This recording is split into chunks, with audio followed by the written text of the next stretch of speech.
It is widely acknowledged that the Sabbath day is a day to rest from work. I said widely acknowledged, I did not say widely practiced. What is the work from which we are biblically required to rest? Essentially, it is rest from servile work. What is servile work? That which we do to earn a living. And this is demonstrated to us in the miracle of God sending manna 6 days a week and not sending any on the Sabbath day. This is recorded in Exodus 16.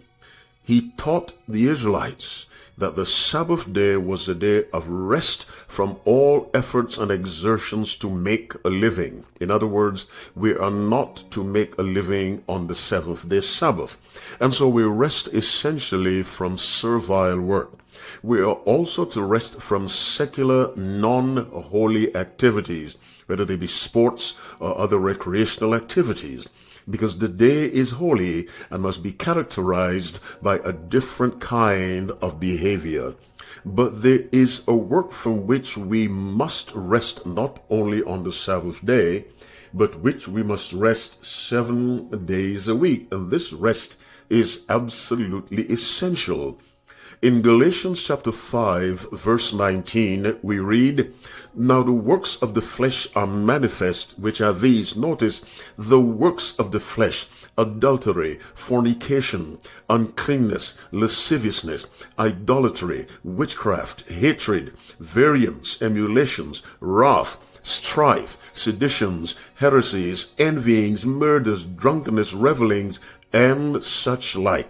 This is the most exhausting work in which a person can engage, the work of sin.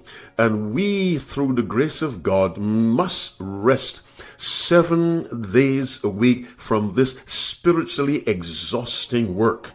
This is absolutely most important.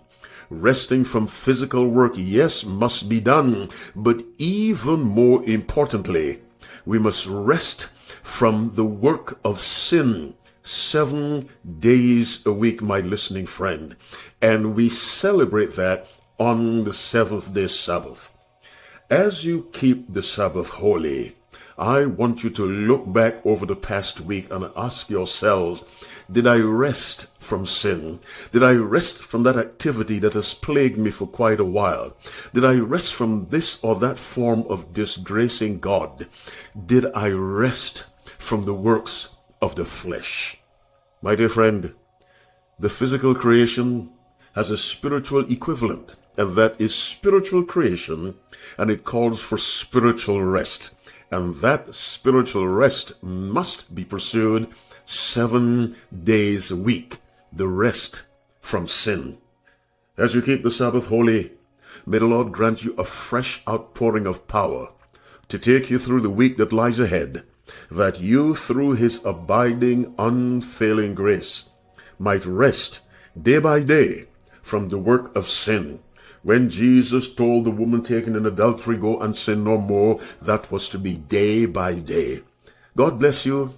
Doubly bless your children as you keep the Sabbath holy.